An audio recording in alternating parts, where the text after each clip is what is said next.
നമ്മുടെ ശരീരത്തിലെ പമ്പിംഗ് മെഷീനാണ് ഹൃദയം. ഹൃദയത്തിൽ നിന്ന് രക്തം ശരീരത്തിൻ്റെ എല്ലാ അവയവങ്ങളിലേക്കും പമ്പ് ചെയ്യപ്പെടുന്നു. ഇതിലൂടെ ഓക്സിജനും പോഷകവസ്തുക്കളും അവയവങ്ങളിലേക്ക് എത്തുന്നു. നമ്മുടെ മസ്തിഷ്കത്തിന് ഓക്സിജൻ ഇല്ലാതെ അധിക നേരം നിലനിൽക്കുവാൻ കഴിയുകയില്ല. ചില പ്രത്യേക അവസരങ്ങളിലൊഴികെ 3-4 മിനിറ്റിനകം മസ്തിഷ്ക മരണം സംഭവിക്കും ഓക്സിജൻ ലഭിച്ചില്ല എങ്കിൽ.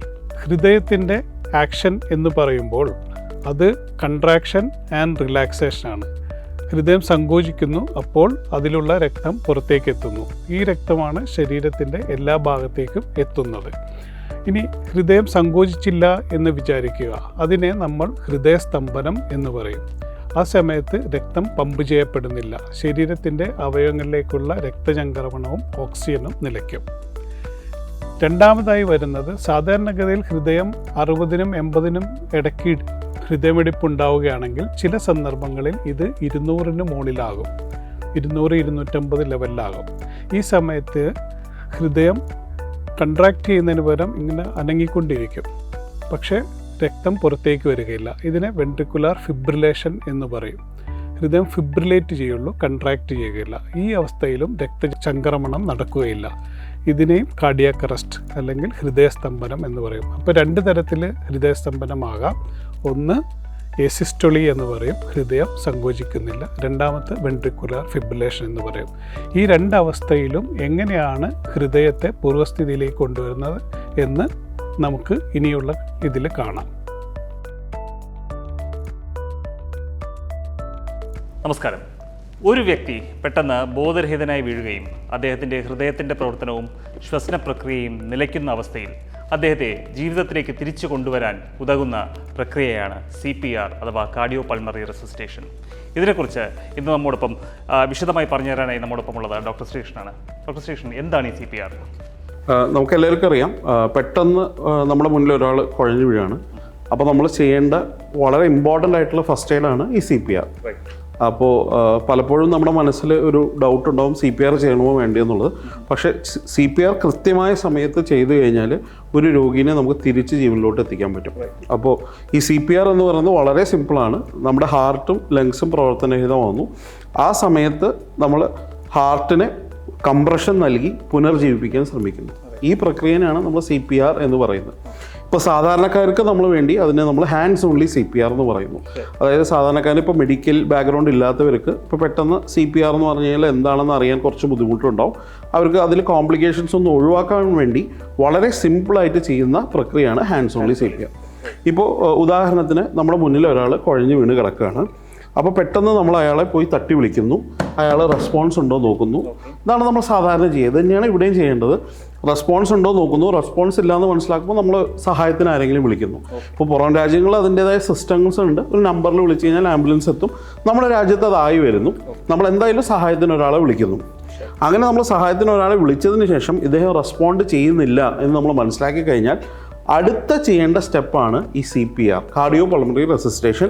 അതിൽ ഏറ്റവും മുഖ്യമായിട്ടുള്ള കാര്യം എന്ന് പറയുകയാണെങ്കിൽ നമ്മുടെ നെഞ്ചിൻ്റെ ഈ നടുഭാഗത്ത്, ഏകദേശം ഈ ഭാഗത്ത് 2 കൈകൾ നമ്മളിങ്ങനെ ലോക്ക് ചെയ്ത് വെച്ച് മിനിറ്റിൽ 100 മുതൽ 120 പ്രാവശ്യം വരെ കംപ്രഷൻ നൽകുക.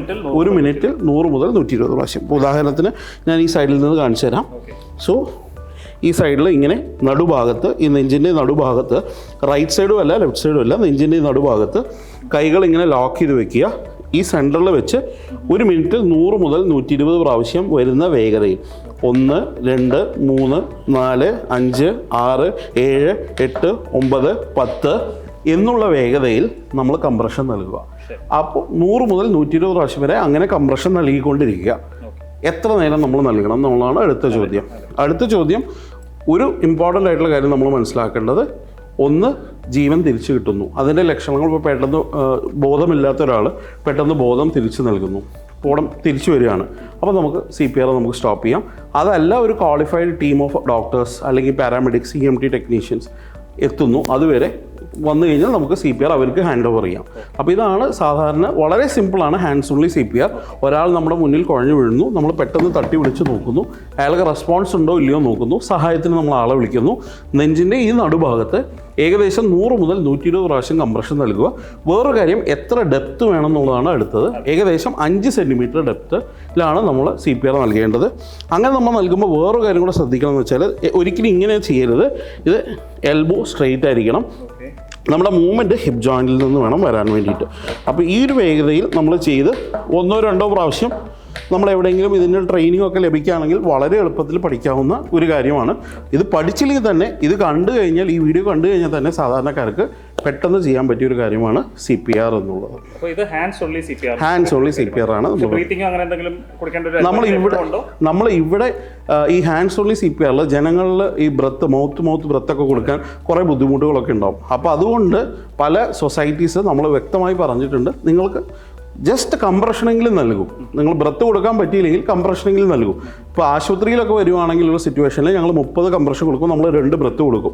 നമുക്ക് അതിനുള്ള എക്യുപ്മെൻറ്റ്സ് ഉണ്ട്. ചിലപ്പോൾ മൗത്ത് ബ്രത്ത് കൊടുക്കാൻ പറ്റിയെങ്കിൽ കൊടുക്കാം, അല്ലെങ്കിൽ പോക്കറ്റ് മാസ്ക് എന്ന് പറഞ്ഞാൽ അവൈലബിൾ ആയിട്ടുള്ള സാധനമുണ്ട്, അതുണ്ടെങ്കിൽ കൊടുക്കാം. പക്ഷേ സാധാരണക്കാർക്ക് ഈ കൺഫ്യൂഷനൊക്കെ ഒഴിവാക്കാൻ വേണ്ടി നമ്മൾ പറയുന്ന ഒരു കാര്യമാണ് ഹാൻഡ്സ് ഓൺലി CPR. പിന്നെ ഇതിപ്പം ഒരാൾ പെട്ടെന്ന് ഒരു വഴിയിൽ വെച്ചാണ് വീഴുന്ന കിടക്കുന്നതെങ്കിൽ ആ വഴിയിൽ തന്നെ കിടത്തി സ്റ്റാർട്ട് ചെയ്യാനാണ് നമ്മൾ ഡെഫിനറ്റ്ലി നമുക്കൊരു കോമൺ സെൻസ് ഉണ്ടാവും. കാരണം എന്താ വെച്ചാൽ വഴിയിൽ കിടത്തി കിടമ്പോൾ മറ്റുള്ള വാഹനങ്ങളെല്ലാം വന്നിരിക്കും. അപ്പോൾ സീൻ സേഫ് ആക്കുക, ഒരു സേഫ്റ്റിയിലോട്ട് ഒരു സൈഡിലോട്ട് മാറ്റുക. പക്ഷേ എത്രയും ഡിലേ ഇല്ലാതെ. നമ്മൾ അറിഞ്ഞിരിക്കേണ്ടത് 3 മിനിറ്റൊക്കെയാണ് ബ്രെയിനിന് ഓക്സിജൻ ഇല്ലാതെ സർവൈവ് ചെയ്യാൻ പറ്റുന്ന സമയം. അപ്പോൾ 3 മിനിറ്റിൽ കൂടുതൽ നമ്മൾ സമയത്ത് കഴിഞ്ഞിട്ടാണ് നമ്മൾ CPR ചെയ്യുന്നതെങ്കിൽ അതിനുള്ള പ്രയോജനം നൽകുന്നത് കുറവായിരിക്കും. കിടക്കുന്ന പ്രതലത്തിൽ എന്തെങ്കിലും കിടക്കുന്ന പ്രതലത്തിൽ നമ്മൾ കമിഴ്ത്തി അങ്ങനെ ഫ്ലാറ്റ് ആയിട്ടുള്ള, നമ്മൾ ഹാർഡ് ആയിട്ടുള്ള പ്രതലം മതി. ഇപ്പോൾ ബെഡാണ്, എവിടെയാണോ അവൈലബിൾ ആയിട്ടുള്ള സ്ഥലം നമ്മൾ അവിടെ വെച്ച് CPR അങ്ങ് സ്റ്റാർട്ട് ചെയ്യുക. ഓക്കെ. അപ്പോൾ ഇതാണ് നമ്മുടെ ഹാൻഡ്സ് ഓൺലി CPR, അഥവാ നമ്മൾ കൈകൾ കൊണ്ട് മാത്രം, വേറെ എക്യുപ്മെൻറ്റ്സോ കാര്യങ്ങളൊന്നും ഉപയോഗിക്കാതെ കൈകൾ കൊണ്ട് മാത്രം നെഞ്ചത്തെ പ്രഷർ കൊടുത്ത് ഒരാളെ പുനർജീവിപ്പിക്കാൻ വേണ്ടി നടത്തുന്ന ശ്രമങ്ങൾ. ഇത് വളരെ എല്ലാവരും വളരെ പ്രധാനമായിട്ടും അറിഞ്ഞിരിക്കേണ്ട ഒരു സ്കില്ല് തന്നെയാണ്. ഇങ്ങനെ ഒരാളുടെ ജീവൻ നമുക്ക് രക്ഷിക്കാനാകും.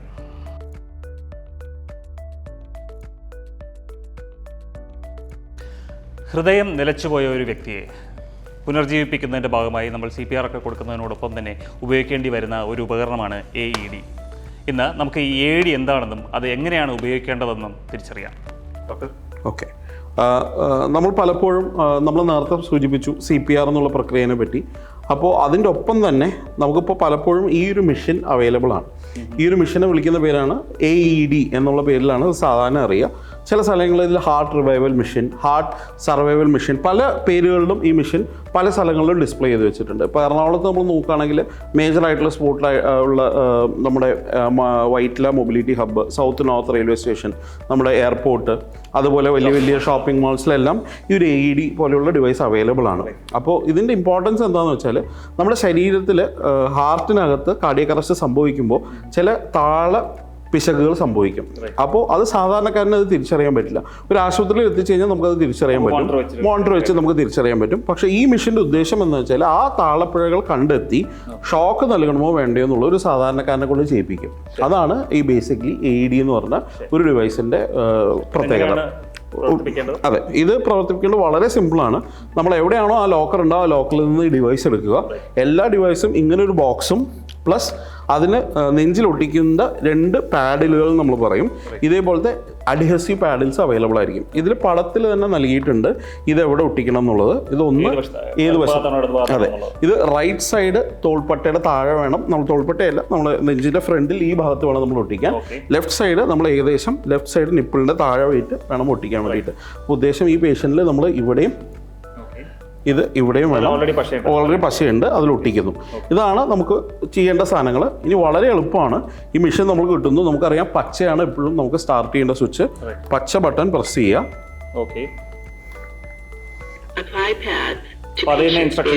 പേഷ്യന്റ് എന്താ നമ്മൾ ചെയ്യേണ്ടതെന്നുള്ള ഇൻസ്ട്രക്ഷൻ അത് തന്നെ നൽകും. അപ്പോൾ ഇപ്പോൾ പറയുന്നു ഫ്ലാഷിംഗ് ലൈറ്റിൻ്റെ അകത്ത് ഈ കണക്ടർ കണക്ട് ചെയ്യാൻ പറയുന്നു. ഞാൻ ഈ കണക്ടർ കണക്ട് ചെയ്യുന്നു. ഇപ്പോൾ ഇങ്ങനെ കണക്ട് ചെയ്തതിന് ശേഷം ഹാർട്ടിൻ്റെ റിതം മെഷീൻ തന്നെ ചെക്ക് ചെയ്തുകൊണ്ടിരിക്കുകയാണ്. അപ്പോൾ അങ്ങനെ ചെക്ക് ചെയ്യുമ്പോൾ എന്താണ് ഷോക്ക് കൊടുക്കണോ വേണ്ടതെന്ന് അത് പറയും. ഇപ്പോൾ ഷോക്ക് അഡ്വൈസ്ഡ് പറഞ്ഞു. രോഗിയെ തൊടാൻ പാടില്ല. ഡെലിവർ ഷോക്ക് നൗ എന്ന് പറയുന്നു. ഈ ഒരു സമയമാണ് നമ്മൾ ഏറ്റവും ഇമ്പോർട്ടൻ്റ് ആയിട്ട് നമ്മൾ നോക്കേണ്ടത്. ഈ സമയത്ത് നമ്മൾ രോഗീനെ തൊടരുത്. അതുമാത്രമല്ല, നമ്മൾ ചുറ്റിപ്പോൾ വെള്ളത്തിലൊക്കെ ആണെങ്കിൽ നമുക്ക് അതിൽ നിന്ന് ഷോക്ക് കിട്ടാനുള്ള ചാൻസ് ഉണ്ട്. അപ്പോൾ ഈ ഓറഞ്ച് ബട്ടൺ പ്രസ് ചെയ്യുക, ഷോക്ക് നൽകി CPR തുടരുക. ഷോക്ക് ഡെലിവറി ആയ ഉടൻ തന്നെ അടുത്ത ഒരു അതെ, CPR സ്റ്റാർട്ട് ചെയ്യുക. ഇതിൽ പ്രത്യേകിച്ച് നമ്മൾ ചെയ്യേണ്ട 2-3 കാര്യങ്ങൾ അറിയേണ്ടത്, ഇത് CPR നടക്കുമ്പോൾ തന്നെ നമുക്കിത് കണക്ട് ചെയ്യണം. അതായത് ഇതിനു വേണ്ടി CPR നിർത്തേണ്ട ആവശ്യമില്ല. കണക്ട് ചെയ്തതിന് ശേഷം നമ്മൾ രോഗീനെ തൊടാതിരിക്കുക. മെഷീൻ പറയും do not touch the patient. അപ്പോൾ നമ്മൾ പേഷ്യൻറ്റിനെ തൊടരുത്. ആ സമയത്താണ് മെഷീൻ എന്താണ് ഋതം, ഞാൻ പറഞ്ഞല്ലോ നേരത്തെ താളപ്പിശകൾ വരുന്നു എന്നുള്ളത്, അത് ഉണ്ടെങ്കിൽ അത് മെഷീൻ ഓട്ടോമാറ്റിക്കലി ഡിറ്റക്ട് ചെയ്യും. എന്നിട്ട് ഷോക്ക് നൽകാൻ പറയും. അങ്ങനെ ഷോക്ക് നൽകുമ്പോൾ നമ്മൾ ശ്രദ്ധിക്കണം, നമ്മൾ രോഗീനെ തൊടുന്നില്ല, വേറെ ആരും രോഗീനെ തൊടുന്നില്ല. നമ്മൾ ഉറക്കെ ശബ്ദത്തിൽ വേണം പറയാൻ, all clear, everybody clear and deliver the shock. പ്രത്യേകിച്ച് സീൻ സേഫ് ആണോ എന്ന് ഉറപ്പ് വരുത്തിയിട്ട് വേണം ഷോക്ക് ഡെലിവർ ചെയ്യാൻ. ഇങ്ങനെ ഷോക്ക് ഡെലിവർ ചെയ്തതിന് ഉടനെ തന്നെ നമ്മൾ CPR കണ്ടിന്യൂ ചെയ്യാം. നമ്മൾ നേരത്തെ പറഞ്ഞ കംപ്രഷൻസ് കണ്ടിന്യൂ ചെയ്യാം. ഇത് അവൈലബിൾ ആണെങ്കിൽ മാത്രമേ നമുക്ക് പറ്റുള്ളൂ. അവൈലബിൾ ആണെങ്കിൽ ഇത് ഉപയോഗിക്കാം. CPR നിർത്താതെ അതിൻ്റെ ഇടയിൽ പോയി ഇത് ഘടിപ്പിക്കുക. ഒന്ന് റൈറ്റ് സൈഡിലും ഒന്ന് ലെഫ്റ്റ് സൈഡിലും ഘടിപ്പിക്കുക. ഈ മെഷീനിലോട്ട് ഒളക്കുക. വളരെ സിമ്പിളായിട്ട് ഫംഗ്ഷൻ ചെയ്യാവുന്ന ഒരു ഡിവൈസാണ് AED. നമ്മളൊരു ഷോക്ക് കൊടുത്തു കഴിഞ്ഞാൽ നമ്മൾ CPR സ്റ്റാർട്ട് ചെയ്തു, പിന്നെ വീണ്ടും ഇത് എപ്പോഴെങ്കിലും നോക്കേണ്ട കാര്യമുണ്ട്? അത് കണ്ടിന്യൂസ്ലി നമ്മളോട് എന്താണ് ചെയ്യേണ്ടതെന്ന് പറഞ്ഞു തരും. ഇപ്പോൾ ഷോക്ക് നൽകണമെങ്കിൽ ഷോക്ക് കൊടുക്കാൻ പറയും, അല്ല CPR നൽകിയാൽ മതിയെങ്കിൽ CPR നൽകണം എന്നുള്ള മിഷൻ തന്നെ നമ്മൾ മുന്നോട്ട് ഗൈഡ് ചെയ്യും. അപ്പോൾ സാധാരണക്കാരന് വളരെ എളുപ്പമാണ്. ഷോക്ക് കൊടുക്കണമോ വേണ്ടയോ, അല്ല CPR നൽകിയാൽ മതിയോ എന്നുള്ളത് മെഷീൻ തന്നെ നൽകും. സോ അതാണ് AED. ഓക്കെ, അപ്പോൾ ഈ ഒരു ഉപകരണത്തെക്കുറിച്ച് എല്ലാവർക്കും വ്യക്തമായ ഒരു ധാരണ കിട്ടിയെന്ന് കരുതട്ടെ. എല്ലായിടത്തും പല പല സ്ഥലങ്ങളിൽ ഇതിപ്പോൾ ലഭ്യമാണ്. ഒരാൾ ബോധക്ഷയം വന്ന് വീഴുകയും അദ്ദേഹത്തിന് ഹൃദയം നിലച്ചിരിക്കുന്ന അവസ്ഥയിൽ അദ്ദേഹത്തെ തിരിച്ച് ജീവിതത്തിലേക്ക് കൊണ്ടുവരാൻ വേണ്ടി വളരെ വളരെ ഉപകരിക്കുന്ന ഒരു ഉപകരണമാണിത്.